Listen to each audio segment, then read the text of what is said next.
Hello everyone, and welcome back to another episode of Ben Talks About. I'm of course your host, Ben Contreras. Now, if you guys saw the previous video that I was in, you would know that I started a trilogy where I talk about my history with the entire Godzilla franchise. Last time I talked about the action figures, and now it's time to talk about the what I would consider the probably um, history that I have the least amount of, and that is, of course, the video games.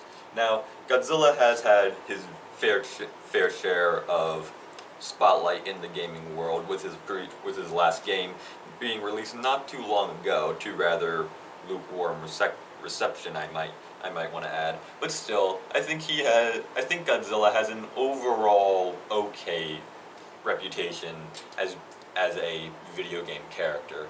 Now, the reason why I don't have much experience in terms of this topic is because out of all the Godzilla games that have ever been released in anywhere from the rest of the world to just Japan, I've only played a grand total of 3, and 2 are the only ones that I still have to this very day. So, the very first Godzilla game that I'm going to talk about is one that was released for the Super Nintendo. Man, just thinking about that system brings back some really, really fun memories.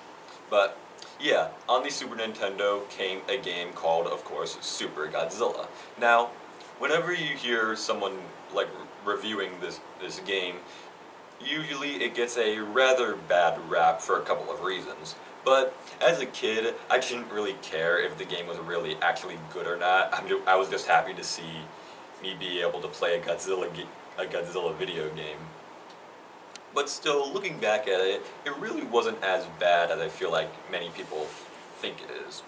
Basically, the premise of the game is that you play as Godzilla and you roam around a city and you search for a certain monster to fight, each stage having its own, of course, major popular monster for you to fight. And the gameplay itself when fighting the monster is that it can seem a little bit complicated, but after a while you do get used to it. What you do is that you get close to the monster, and then this meter on the bottom of the screen that the game refers to as a fighting spirit.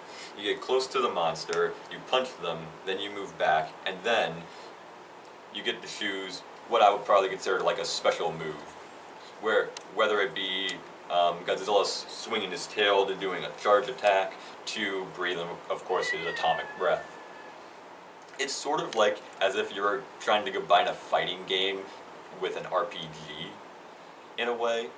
And after a while, I actually didn't think it was as awful. It's just that I feel like the game probably didn't really do a very good job explaining how the gameplay mechanics worked. But other than that, the other parts of the game are, I think, still hold up pretty well. The graphics are nice for, a Super Nintendo title. The monsters that you fight are rather iconic and are pretty good in terms of how they're portrayed. Though in Japan, supposedly, when you get to the second stage, spoilers by the way, in the second stage, the boss of the area is Mechagodzilla. Now, in America, the Mechagodzilla that you fought was of course, the original Mechagodzilla, the one that was built by space aliens. But in the Japanese version, the boss that you fight is the second version of Godzilla from the second series, which was created by humans and was actually a good guy. So, the reason why that was the case, I have no idea. But if you play some of the other Godzilla games, that's sort of a theme when it comes to Mechagodzilla. But yeah, the graphics are good, the monsters are cool, and the music, especially the music, that game soundtrack is actually really, really good. It's very action-packed, very oftentimes suspenseful in a way whenever you're fighting the monsters.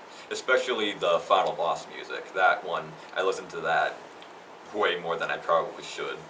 But The next part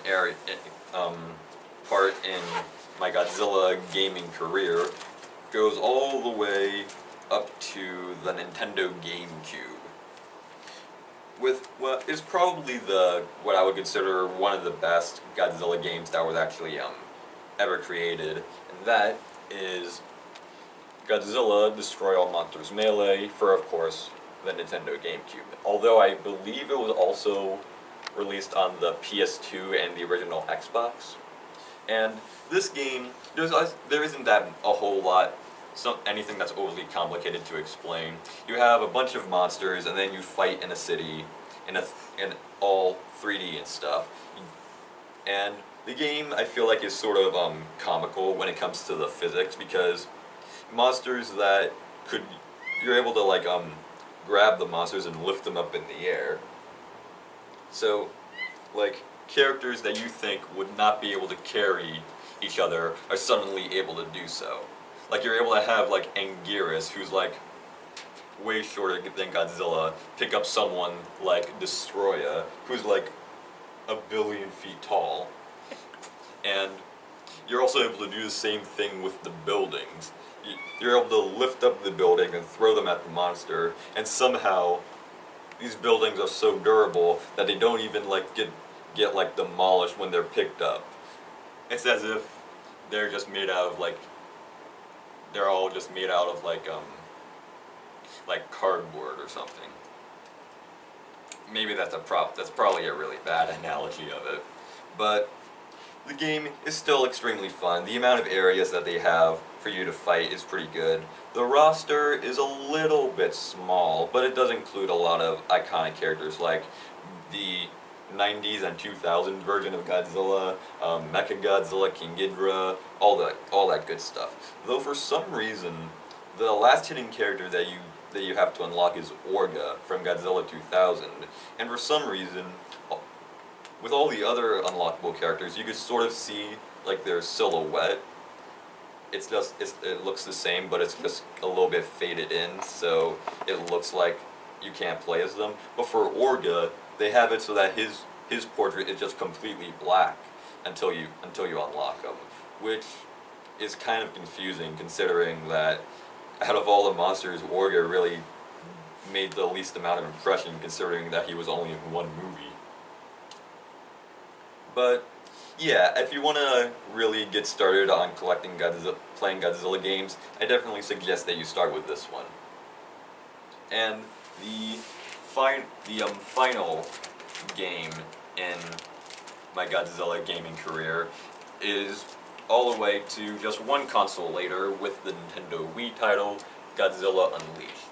Now, this game already has a bit of a reputation for not being as great, especially when compared to Destroy All Monsters Melee or the second game that came out between these called Godzilla Save the Earth, which is also a pretty good game from the footage that I saw of it. But the main reason that people seem to dislike this game is its control scheme. This is of course a Nintendo Wii title released early in its lifespan, I believe, so of course you have to deal with an overly large amount of motion controls. Pretty much any sort of attack that you want to do, or special attack, or when you just want to grab the monster, you have to do some sort of motion with the Wiimote and nunchuck. And of course, with it being an early adopter of the concept of motion controls, there are times where the moves just straight up don't work at all. Which is definitely something that can get very annoying. Which is probably why this version of the game isn't really recommended by people, and people who do want to play this game usually get the version that was for the PlayStation 2, I believe, because that one you just have like a regular control scheme. You don't have to like swing a controller around to do certain attacks. You just have to push a button, which is something that people are more accustomed to. So if you would want to play this game, you'd probably be better off getting that version if you can. But other than the controls being a bit of an issue, the game itself I still feel like it's an okay Godzilla game. the roster is definitely as much improved compared to the previous game. You know, there's way more variety of different monsters, some even more obscure than others, like characters like Varan and Varagon and Jet Jaguar. All those characters are available in this game, as well as all three versions of Mechagodzilla, which is awesome. And they also did something strange, just for the Wii version specifically, when it came to the Godzilla models. Like, there are three versions of Godzilla: the 90s version, the 2000 version, and the 1954 version. But for some reason, the 1954 version and the 90s version have like the exact same character model. They just change like their color scheme and the color of their eyes, which is odd considering the other versions of the game, like on the PS2, still use the same character model that the 90s version of Godzilla had for the previous two games. So why they changed that, I'm not so sure. And also, one of my own personal flaws with the game, and this is actually a problem that I have with a lot of games. It feels like the audio has a bit of a problem because you can like barely hear the music in this game. And the music itself feels a little bit too generic compared to the other games. It all sort of sounds like one another. It's a lot of rock and heavy metal type of tunes. Not really something that felt like there was a lot of effort put into it.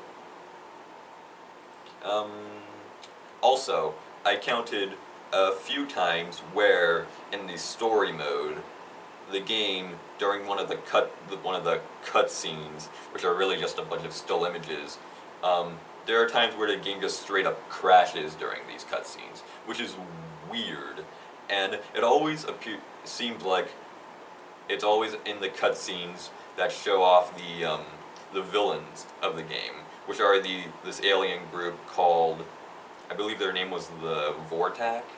They were like these aliens that were in the previous two games before this one. And whenever their cutscenes would show, the game would just straight up crash, which is very odd. I'm not sure if it's something with the disc or if there's more copies of the game that have that same problem. But yeah, Godzilla Unleashed is definitely a very flawed game, but if you're just the kind of person who wants to see all these monsters go out in an all-out brawl, I think I'd still recommend it. Though if you plan on actually playing it yourself and not relying on the computers to do all the work for you, you might want to either get the PS2 version, or you might want to try and find a way to get this game modded, because there are actually mods for the game that you can install on the Wii that allow you to do things like have more character skins and even let you use the GameCube controller, which is pretty cool. So, yeah, despite how small of a career I have with the Godzilla video games, I still feel like what I have played is were pretty good. Were pretty good games. And if there are any other Godzilla games that you've played before that I didn't mention, make sure to tell me in the comments section down below. And overall, I hope you enjoyed me talking about these Godzilla video games. I had a lot of fun talking to all of you about it. And next time when I go back to this trilogy, I will be ending it with probably what you guys all really expect someone to talk about when it comes to Godzilla, which are of course the films themselves. Until then, I'm Benjamin Contreras, and bye.